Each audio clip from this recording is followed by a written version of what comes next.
Hello, chào mọi người. Hôm nay mọi người cảm thấy thế nào? Mọi người ăn Tết có vui không? Mọi người có đi săn sông không? Năm nay mình đã đổ đường chạy đến tiểu bang khác, cách chỗ mình cũng khoảng 120 mai, là cỡ gần 200 cây số, để viếng chùa vào dịp đầu năm. Thì mình gặp một nhóm Phật tử trẻ đang xin xăm. Có một bạn gái xin được quẻ xăm không được tốt lắm, thì bạn than với người bạn trai bên cạnh rằng mọi chuyện đều tốt, chỉ có sức khỏe kém. Thì bạn, sau khi nói xong, bạn lo lắng buồn rầu, và điều đó là mình nghĩ tới nói về xin xăm đầu năm cho chủ đề ngày hôm nay. Xin xăm đầu năm là một phong tục tập quán rất đẹp của người Việt mình vào mỗi dịp Tết đến xuân về. Nó không chỉ phản ánh về cái điều mình mong muốn, những điều tốt đẹp, hạnh phúc trong năm, mà nó còn phản ánh niềm tin về thần linh, là xin những lời khuyên nhủ mách bảo từ thần linh cho những điều mà mình còn băn khoăn lo nghĩ hay về tương lai vận mệnh. Thì cho một số bạn không biết về xin xăm á, để mình nói sơ cái biết của mình. Thì khi bạn tới chùa thì phần lớn là bạn sẽ thấy có nhiều hũ xăm, nhiều hũ đựng những cái quẻ xăm, trong đó được đánh số từ 1 tới 100. Thì những cái quẻ xăm đó dùng để trả lời những câu hỏi về hôn nhân, gia đạo, gọi là mưu sự, rồi công danh sự nghiệp, kiện tụng vân vân. Thì theo cái cách thông thường đó là các bạn sẽ quỳ xuống hoặc là ngồi dưới chiếu, rồi đặt cái hũ xăm ở trên đỉnh đầu để cầu nguyện và hỏi, nói những câu hỏi hay là những điều mà bạn thắc mắc, băn khoăn. Thì sau đó bạn sẽ lắc cây hũ xăm cho đến khi có một quẻ rơi ra, rồi bạn đi tới kệ để mà xem thử lời giải cho cái quẻ đó. Thì mình biết tới xin xăm cũng khá lâu, mình nghĩ là cỡ khoảng vào năm lớp 7, khi mà mình thật sự rất là muốn đi du học, và mình khao khát muốn biết về tương lai của mình. Lúc đó mình tìm hiểu đủ thứ hết trơn á. Mình học cách để mà xin xăm vào đầu năm, mà mình cũng không chỉ xin xăm vào đầu năm nữa. Mình mỗi khi mà mình có chuyện gì mà băn khoăn lo nghĩ, muốn biết về tương lai, thì mình tới chùa để mình xin xăm. Mình cũng học cách coi tử vi, bói toán, xem chỉ tay, bói kiều, rồi xem bài tarot, oracle, đủ loại hết. Và thì trong thời đại hiện đại này á, thì nhiều người cho rằng đó là nói về tín ngưỡng, mê tín này kia, hoặc là chỉ là một hình thức để an tâm. Nhưng mà theo kinh nghiệm bản thân mình á, thì mình thấy những cái quẻ xăm đều rất là đúng.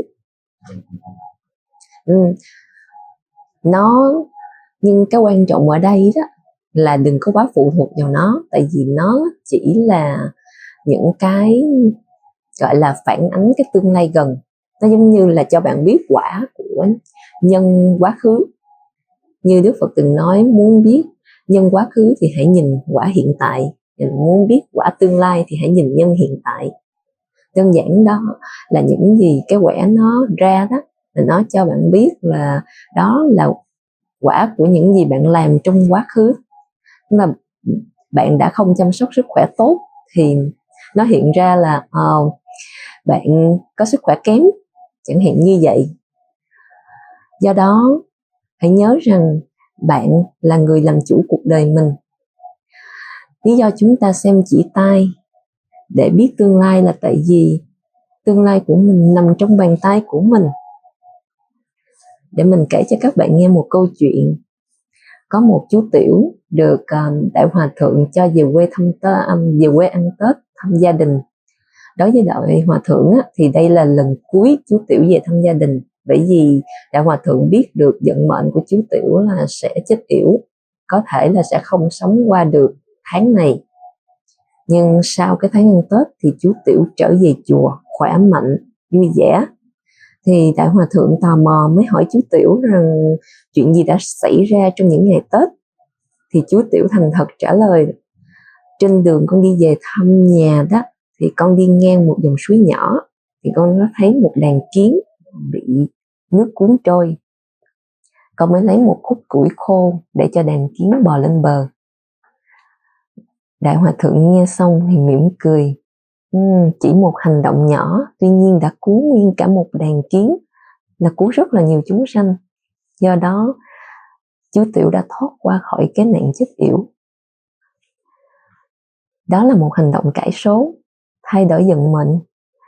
Thêm một chuyện nữa, nếu bạn có rảnh thì hãy xem chuyện Liễu Phàm Tứ Huấn.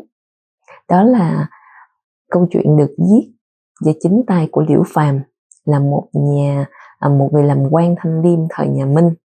Ông ta đã viết về câu chuyện cuộc đời mình như thế nào ông đã có thể cải số để đạt được những điều mà ông muốn.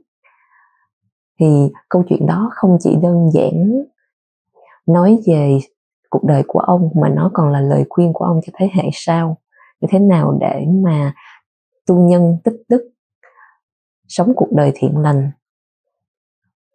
Nếu mà các bạn có hứng thú nghe mình tóm tắt chuyện đó và cũng chia sẻ những gì mà mình đã áp dụng, những bài học mình áp dụng từ những chuyện đó, thì hãy nói cho mình biết. Mình sẽ làm một cái video để mà chia sẻ về điều đó. Thì nói tóm lại trong cái video này, ý chính mình muốn nói là các bạn nên xin xăm, vì đó là một phong tục rất là tốt. Tuy nhiên, đừng dùng nó như là một cái kết quả bất di bất dịch, bởi vì nó chỉ là tạm thời mà thôi. Cuộc sống của chúng ta là một quá trình trải nghiệm. Chúng ta làm những điều trong quá khứ mà nó không được hay, không được tốt, thì nó nó gặt được cái quả không hay trong hiện tại. Tuy nhiên, điều đó không có nghĩa là chấm hết. Không phải là tương lai của bạn từ đó đi về sau là điều xấu. Chỉ đơn giản là bạn thấy được như vậy thì bạn cải thiện cuộc sống hiện tại. Như vậy thì bạn sẽ có một tương lai tốt đẹp. Còn nếu bạn đã làm tốt trong quá khứ, bạn có được tương lai, một hiện tại tốt đẹp, thì hãy tiếp tục làm tốt hơn nữa.